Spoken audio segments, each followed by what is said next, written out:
Alright, so I haven't made a video in a while, and well, today I'm actually preparing for the next growing season, and well, I got my little Drummond pump here that I picked up at Harbor Freight a couple seasons ago, and I'm just saying seasons because I don't even remember what year I bought this thing, so I got it for 3 growing seasons, or I had it operating for that long, and it served me well, but finally it gave up the ghost, and today we're going to be accessing what happened to it, the damage, and obviously it's my fault. So for those of you in the comments who are going to come and complain and cry and go for people in the comments, well, have at it.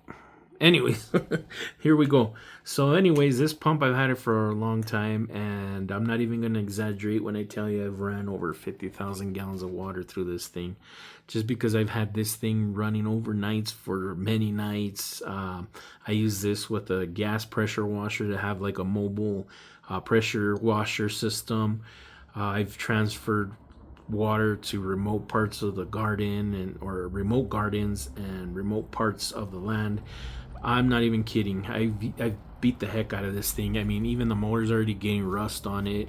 I'm surprised the little grommets on the bottom have not worn out.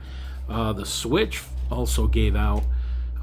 This switch doesn't even have that really good it doesn't even turn on the pump sometimes, so I gotta fiddle with it and then bang it a couple times for that for the connectors or the contactors to actually make contact within the switch. So it's just a little cheapo switch there that they put on these things. Water does get into them and dirt, and they end up messing up anyways. So I mean, to power this, I gotta switch this on. I'm gonna be using the pump because of the motor for another project, because the motor is still good on this. That's the thing about this, that the motor is really good. It's just the other stuff that wears out. But I mean, if you're really anal about maintenance, you can get a lot of use out of these things. But anyways, I use this thing with dirty water. And with that being said, a lot of people are going to use it in the same manner, whether it's ditch water, pond, lake, whatever it may be. A lot of people are just not going to be using it with clean and clear water unless that's their purpose for it. But a lot of these pumps will, like this one, it's a 12-volt pump. So, it hooks up to, you can hook it up to a car battery or whatever. And a lot of people use these mounted to an ATV or a side-by-side to transfer water. And I do that with my side-by-side, transfer a lot of water with this thing. And then I've also had it running over many nights overnight to flood parts of a garden or the land with this pump. And I'll tell you right now, a lot of the people who are going to buy these, they're not going to use it for their intended purposes. And I think that a lot of these companies, they say clean and clear water so they can absolve themselves from warrantying their product. Because when they see like damage like this, they're going to know that you weren't using clean and clear water. Obviously, I didn't. I'm using ditch water. So you can see the front cover, the first part here of this pump, that actually has a lot of pitting. It's already gone past its electroplating. It's already pitted the material. This thing is gone. I mean, I can't even flip it because the engraving there is going to rub onto the impeller that's on the inside, and it's going to cause more damage. So the cover is done with. And the way these pumps operate, it's just a pump mounted onto a 12-volt motor. And it's got an impeller with that cover that I just showed you. And that's it. It's a basic design. I'm going to be disassembling this here to show you guys. So this is the impeller, and what happens is the impeller, as it turns, it spins, it creates a self-priming or a suction, and it primes itself, and it'll have an inlet, and then it'll have the pressurized port, so inlet, outlet. And as this thing spins, it's creating that suction because this impeller here is rubber, has little rubber veins there, and they actually, as it spins, you can kind of see, I hope you guys can see that.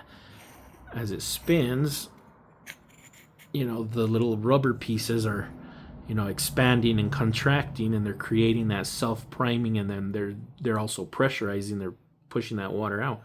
And it's a really simple design. These things are held in there I mean, they kind of sometimes get a lot of corrosion. They stay stuck in there, but this one, because I flipped it around so many times, it's not so hard to come out. And then that's how it holds on to the shaft. It has like a little D shape there, and that's how it's held on to the motor shaft there. And then this is the actual housing of the pump there. And then this pump is held on with 2 bolts onto the motor itself. So those are already removed. And then there's a rubber seal on the inside. And these seals are all replaceable. But as you can see, mine are already all damaged. And actually, using that dirty water caused some damage onto the actual shaft of the motor there. It caused some grooves, and I actually had some leakage on there. So this pump, towards the end of its life, I had water coming out of the sides here until it would heat up, and then it would work. I mean, it still works. I can still use it. But, I mean, it's so worn out, it doesn't have that much pressure anymore. So, yeah, the pump is pretty much done for. And as you can see on the inside of the part, this is the electroplating here. And on the inside, the electroplating is gone. If you could kind of look here, you could kind of see it's gone on the inside. There's pitting, corrosion inside too. And then there's also on the outlet port, there's a lot of corrosion. The electroplating is already flaked off, and I can actually kind of tear some of that off. So yep, that's the pump there. This is what electroplating looks like, or what the pump looks like when it's brand new. And then as it wears out, it'll get like this faded color here. And then in the case of some pumps, they actually chip off, just like this one here. And this one's probably chipping off from just hitting on, just riding in the back of the side-by-side, and then just probably chipping off material that way. But I mean, the inside here, that's from the impeller, rubbing on that, and with the water, the dirty water that I'm using from the ditch, it actually, gets caught, the sediment gets caught up on that rubber seal, and it wears out all that electroplating and the inside plating on the inside of the pump. So yeah, so as you can see, this is the inlet port, and this actually rides on a gasket, a rubber gasket, so it never sees that water. You can see that's how the pump or the electroplating looks like when it's brand new. And on this side is the outlet port, the pressure port. You can kind of see all that corrosion and the loss of electroplating. So yeah, that's a simple design. It's a simple design for a pump, and they actually work really good if you keep them maintained. And I mean, if you obviously use this with clear water, you're not going to have any of those problems. And you can lube up this too, and it'll last you a long time. But for those people out there using it the same way that I do, using ditch water, obviously ditch water is going to be a little acidic. It's not going to have good it's not going to be filtered like clean water.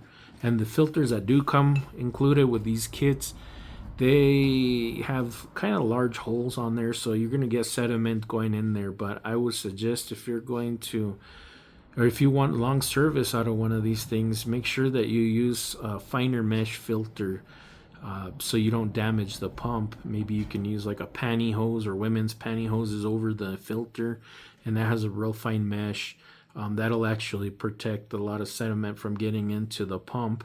But I didn't do all that. I just beat the heck out of this thing, and I'm happy with all the service that I got out of this little pump, because like I say, I've ran so much water through this thing should have died a long time ago. But I'm happy with it. It's done a really good job. And well, since I gave up the Ghost, except for the motor I'll be using. The motor actually still works. I'll be using that for a project, or maybe I'll mount this on a piece of wood, and then I'll use one of those drill pumps from Harbor Freight or on the internet and put a coupler on there, and I can have a little extra pump, I guess. I don't know. I'll use this for something. But the pump obviously is going to wear out, like I said, with that dirty water. I know you guys out there are looking at these pumps. You want to use, ditch water, whatever it may be. Just know that your pump is also going to wear out after a while, and that electroplating. So, but if you want, longer service, I'm happy with what I got out, the service that I got out of this thing. But had I been anal with the maintenance and really on top of it, I could have gone a lot longer usage. But, when you're growing gardens and doing stuff, you're not really, you're just throwing this thing in the back and you're doing your work and stuff. And, there's things I got to do, and I'm not really on top of the maintenance on these things. But for those of you who are tight on money and want your things to last longer, make sure you know that if you're going to run dirty water, make sure you put like a really good filter on that thing.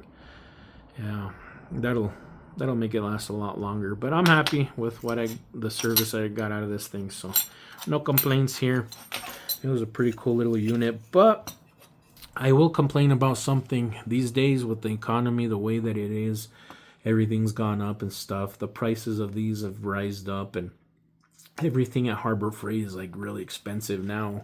For me, it is anyway. So I end up buying a lot of tools and stuff from Amazon.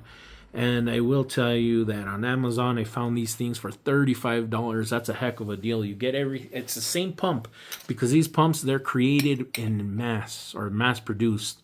And when you buy a mass-produced product, or if you know of mass-produced products, they'll either have different badging, colors, but it's the same basic design. So there's like 1 or 2 companies maybe out of China making all these and just selling them to all these companies. But I found them on Amazon for $35. I'm going to include that link, and I'm actually going to buy one of those, but I'll include the link. Check it out, and then I'll see if I can find links for parts for those of you that just want a gasket or an impeller. It's good to have these on hand, and if you're going to always do maintenance, you can always flip these. When you get a little bit of wear on one side, just flip it onto the other side, and it works really good. Like that's the maintenance that I did do with this thing. When I did have it going, was I always flipped the impeller from time to time, maybe 2 weeks, every 2-3 weeks, or every month I would switch out I would flip the impeller. I did lose one impeller to heat. I will say this really quick. If you're going to use one of these pumps, these are self-priming. As you can see, the rubber there, as it spins, those vanes, they're creating that suction, and they're creating pressure too, pushing that water out.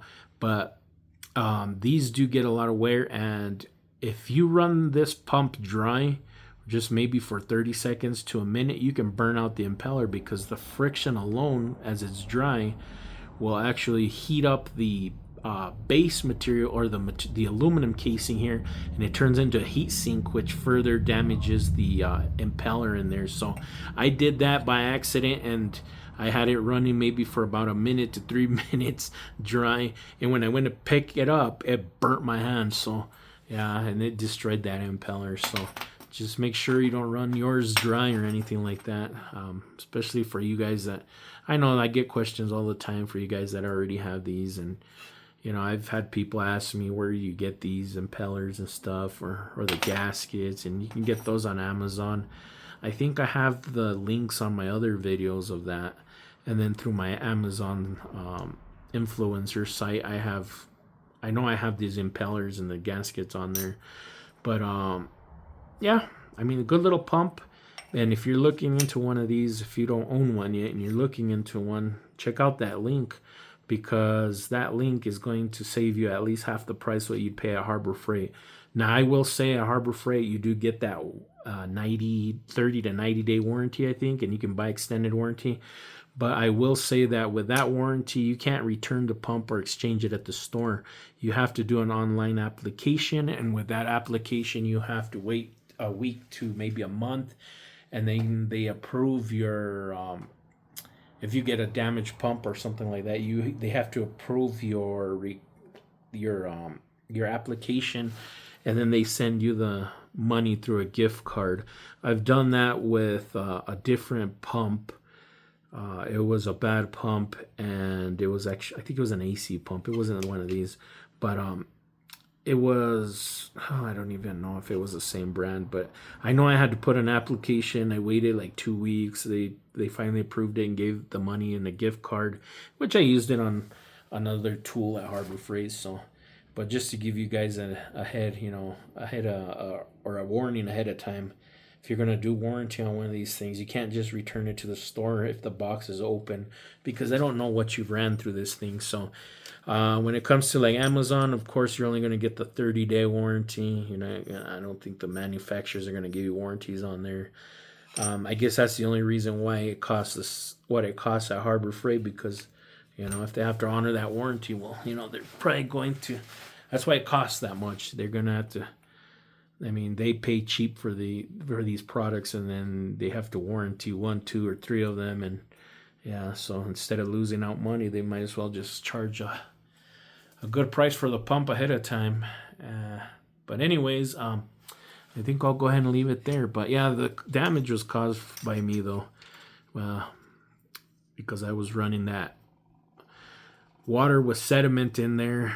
Had I ran a better filter, I think I could have got a lot of usage. But I'm not happy. I'm not worried. I mean, I'll buy another one. I'm happy that I got the service that I got from this one. I still got a good motor for a project, and that's that. But anyways, I hope this will answer some questions, or maybe give you guys an idea how these are assembled, and whether you want to buy one or repair yours or whatever. I hope you found this video useful. I want to go ahead and thank you guys for watching this video. God bless you guys. And I will see you guys on the next one.